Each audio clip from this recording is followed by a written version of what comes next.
Hello and welcome to the Sensual Being podcast with myself, your host, Jolene Whiting.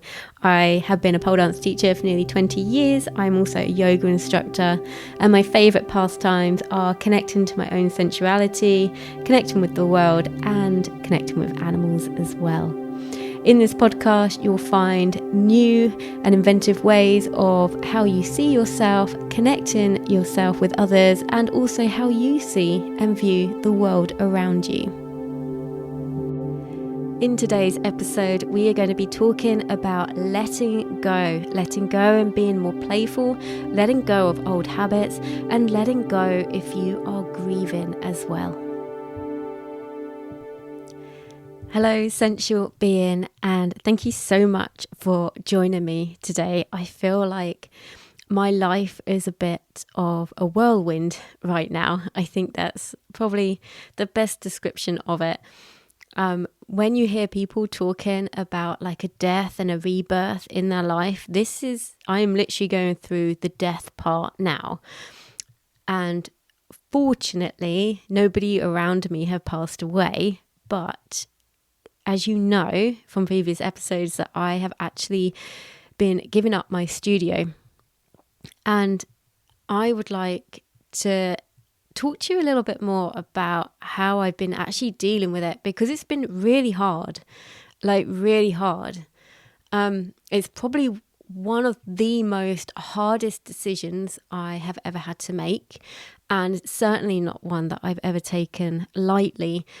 And the last week or so have been filled with so many moments of, this is the last time I'm going there to dance for myself. This is the last time I'm taking my partner there to dance for him. This is the last class of this people. This is the last class of that people. This is going to be the last class overall. And yeah, all of that, it's so emotional. It's beautiful at the same time, because as I've said before, this means a lot to me. And if it was an easy thing to have made the decision on and closed, then it wouldn't have been difficult. It wouldn't have meant as much. The impact in my life for this past decade, or 2 decades if I go for the whole of my teaching for pole dancing, but this 1 decade at the studio, which I'm actually going through now of closing, that is like almost a quarter of my life I've been at this studio, and I've been teaching pole dancing for about half of my life. You know, this is huge. And it reminds me of when there's been people in relationships and they really love each other, but one of them wants to have children and the other one doesn't. And then they decide because they love each other that they actually split up. And that's kind of what this feels like. It doesn't feel like I ever stopped loving being at the studio or pole dancing. So that's why it feels really weird to be like going through such a big like death portal and grief. And it's not just mine either. It's collectively together. There's so many of us. Like, I've had so many messages saying, I was so looking forward to returning to the studio, and then they're not going to because they can't. You know, so many people who have been with me for years and they're leaving. And then other people that I may never hear from who are kicking themselves thinking, damn it, I should have joined when I had the chance and I didn't. And I maybe never met them. There's so much with this. And I wanted to kind of like talk a little bit more, particularly, I'm going to have 3 different categories on letting go, but the letting go in relation to my studio is the first one that I wanted to talk to you about, because a lot of people say everybody's saying the same thing, and I've never labeled Purity Studio as this, which is really interesting. Literally in almost every piece of writing, every card I've gotten, every post that's been put up online saying I'm going to miss this place, everyone said the same 2 words: safe space.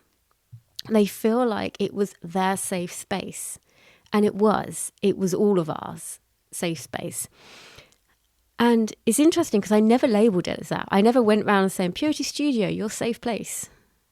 Because I believe in that, something you need to feel.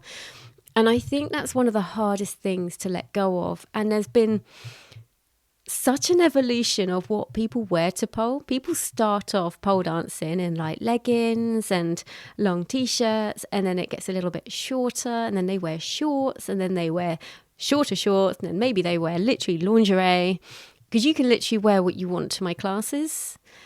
I believe in that freedom. But then there's this other side of that evolution of what you wear to be, oh, well, I can wear lingerie if I want, but actually I'm not going to this week. I'm just going to wear a tracksuit. And that kind of embodiment of who you are in that moment is so, so important. And it's something that I have strived to allow people to embrace for themselves. And this, I think, is really connected to this whole safe space, is because I have never put it on anybody that you have to wear this, you have to wear that. Apart from knee pads, you have to wear your knee pads. Whether people even choose to wear heels or not, it's down to them. And I think this is where it feels harder to let it go, because when it's a safe space in that term where you literally feel like you can rock up in lingerie or a tracksuit from one week to the next, and it doesn't matter. No one in the class is judging you for what you're wearing. I'm not judging you, and I hope that you're not judging yourself. And I think to have that kind of freedom takes a long time to build up, and it's different for everybody. So it depends on your background, your upbringing, what's happened to you in your life, to how easily you can sink into a space and feel like it is safe. And that takes time. So if you are particularly one of my students right now who are going through this change of wanting to still pole dance, wanting to find somewhere else, but are comparing it to the fact that Purity was a safe space, you need to remember that Purity probably didn't feel like the safe space it is now when you turned up for your first class. It grew over time. So wherever you go next, you need to allow that to grow. You need to allow that to grow. And it might grow quicker because you are already embodying a lot of that for yourself, a lot of that energy. So you might find that that sort of feeling can grow quicker somewhere else because you've already had a taste of it. But you have to give it the time to let that happen. And an interesting thing was said last night. And they said, I'm going to have a little break, and then I'm going to work out what I want from pole, and then I'm going to restart somewhere else. And I'm like, okay, that's cool. But I said, I'm still not so sure about that. And I was like, well, why don't you...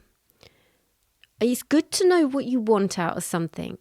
But when every single place is different, you can't guarantee what you're going to get.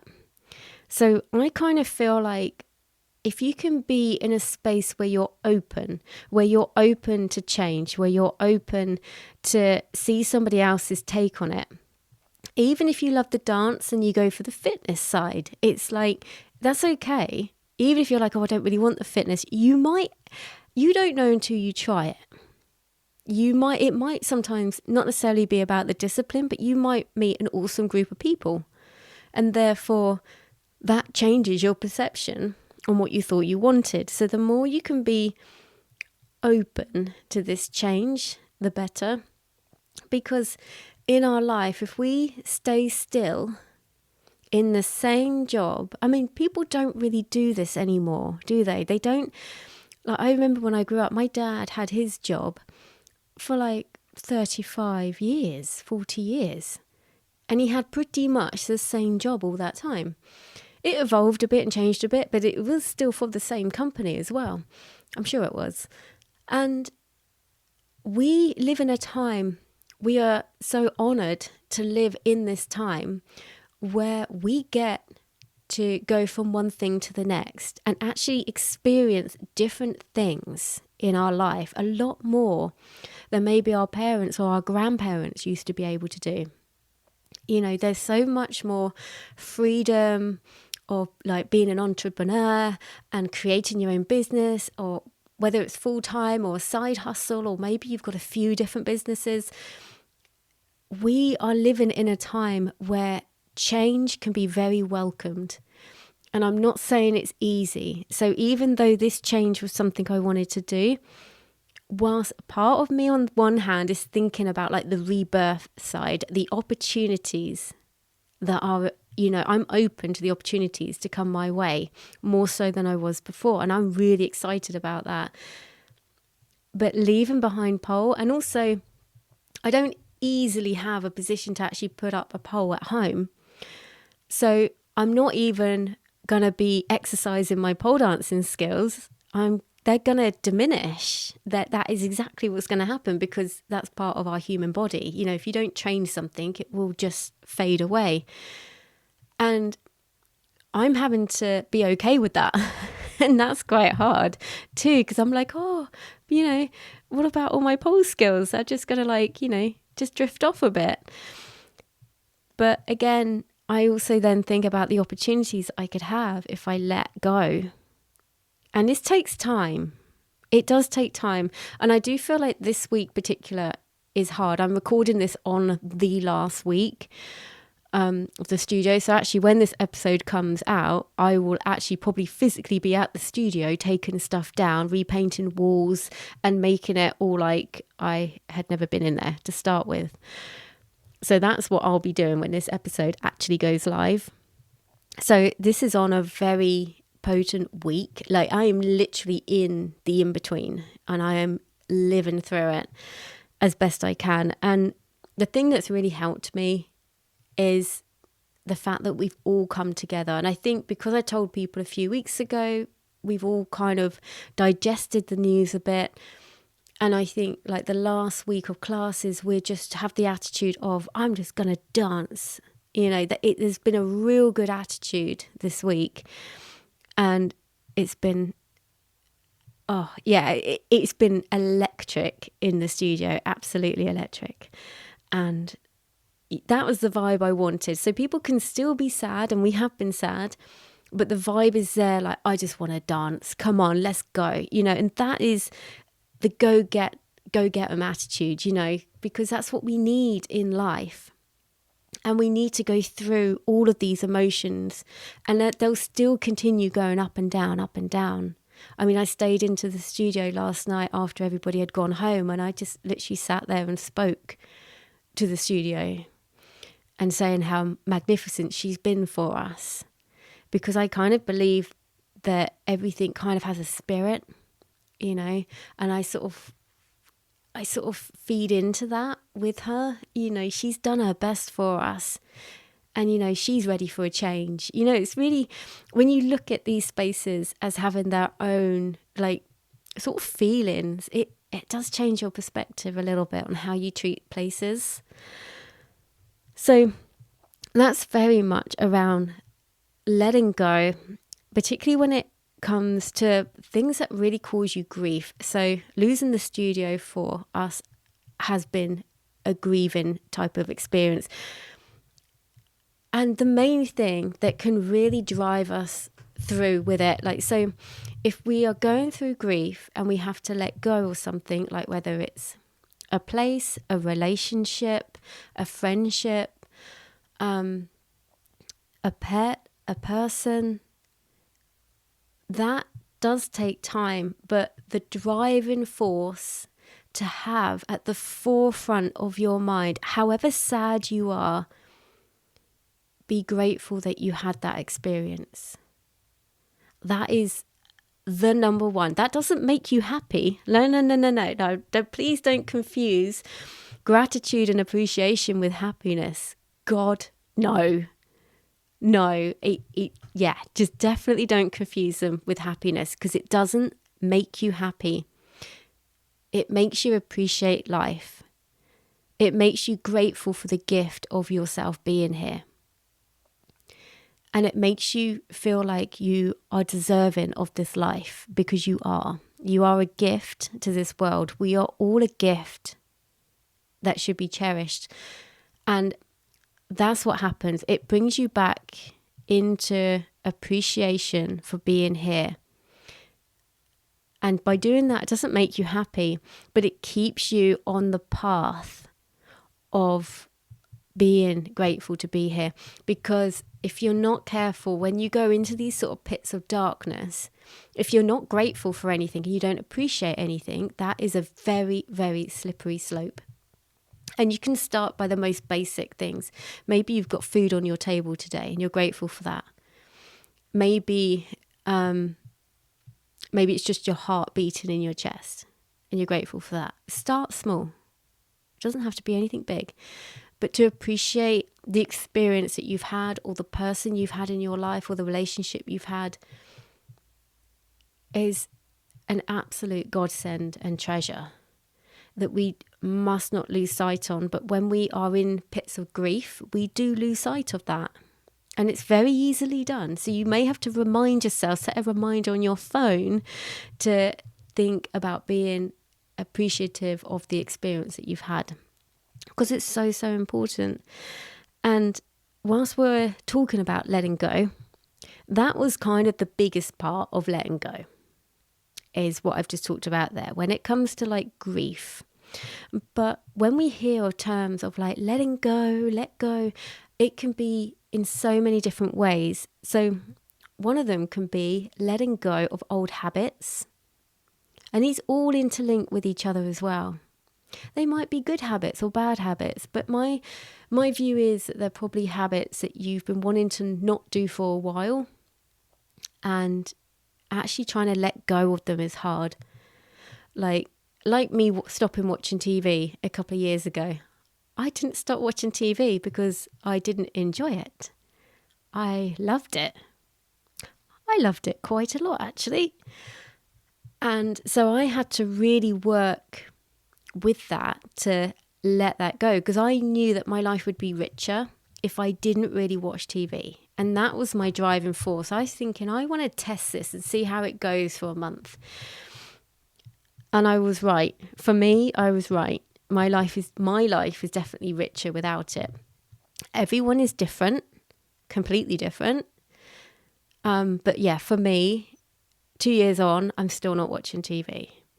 But letting that go was really hard, because particularly for the first few weeks, because people would say, oh, did you know series 3 of this is out? And, oh, there's a new film out. There's number 2 film of this one. And I was like, oh, I would have watched that.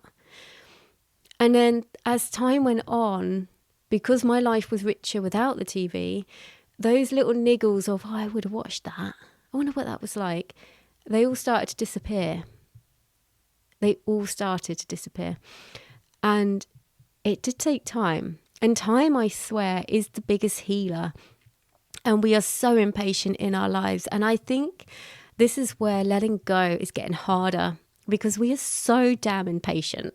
I mean, if we make an order from Amazon, we expect it the next day. Where is it if it's not here? You know, we live in a fast-paced society. And once upon a time, I remember when I used to watch Friends, and that was when it first come out. And there was one episode a week. There was not a +1 to catch it up. If you missed it, you missed out unless you recorded it. And you were lucky if you set it up and remembered to actually do that.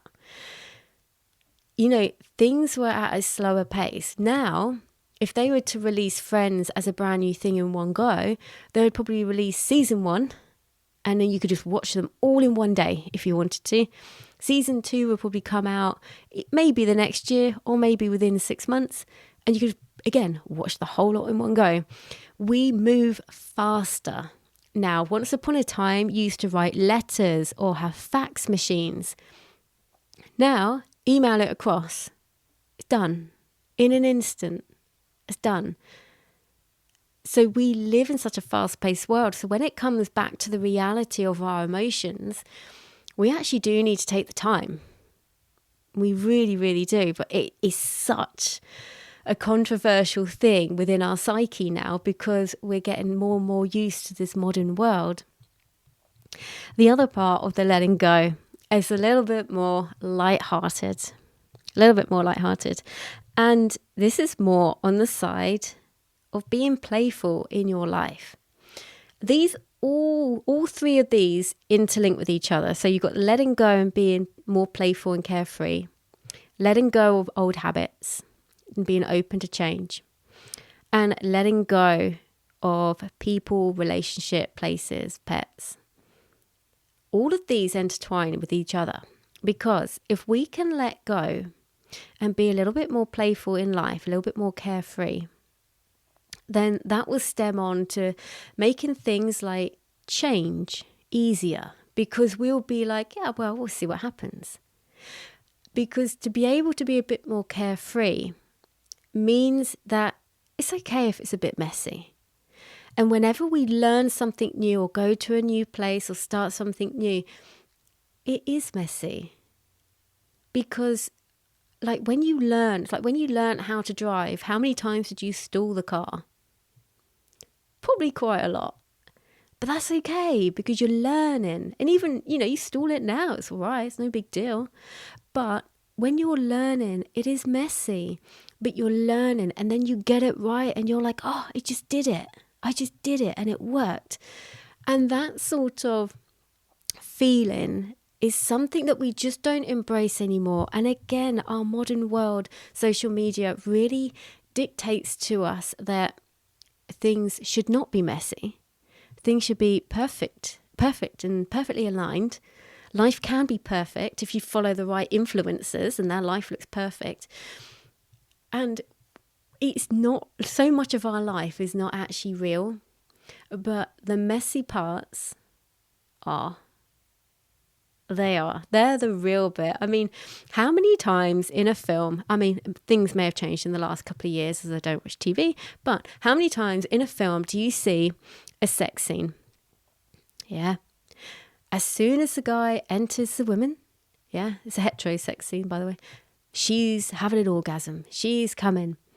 And how many times afterwards do you see the clearing up, the little bit of mess that happens afterwards, the cum that seeps out of her?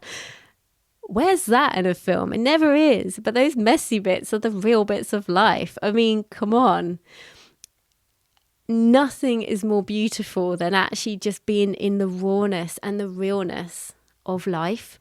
And if we can really let go and be with all of that, then we can just be more authentic with ourselves.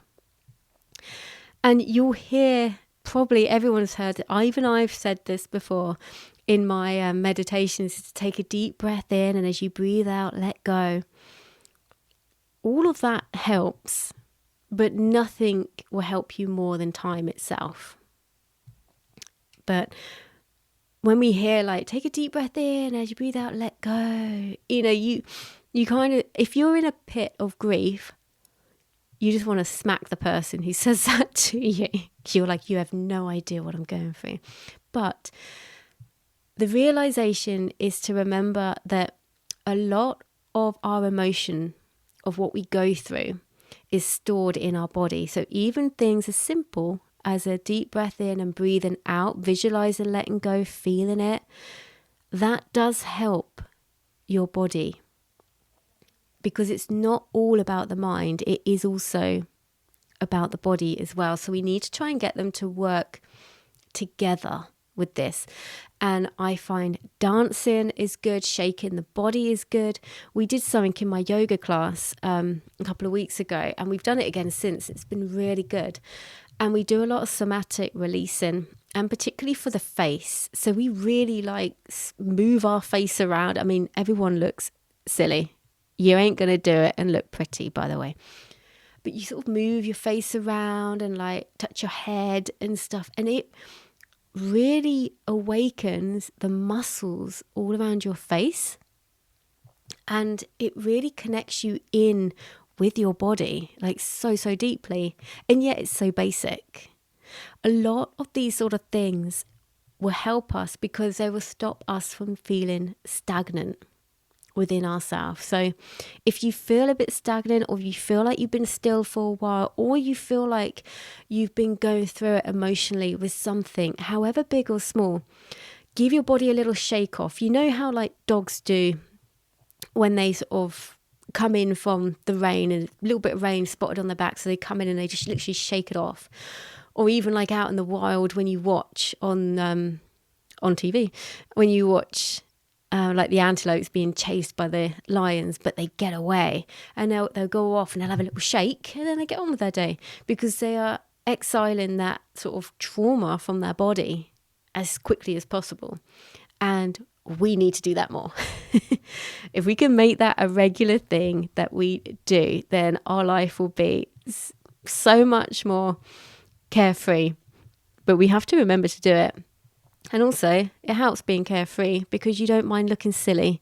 Having a little shake every now and again, or stretching your face around, you just let it go, and it will help to let it go. It might not let all of it go in one go, but it will help. Anyway, I hope you have enjoyed that episode. I think there's so much in there that you can take away with this. And yeah, I just hope you all have a magical day. I really do. Remember, as always, to lead through your life with your heart and to live with intention. Thank you so much for tuning in today. If you enjoyed this episode, please do share it with your friends and on social media. If you have the time to rate or review this podcast, I'd be ever so grateful. If you'd like to follow me on Instagram, you can find me at Jolene Sensual Being. The links to my YouTube and to sign up to my mailing list will be in the show notes as well. I look forward to speaking with you again very soon.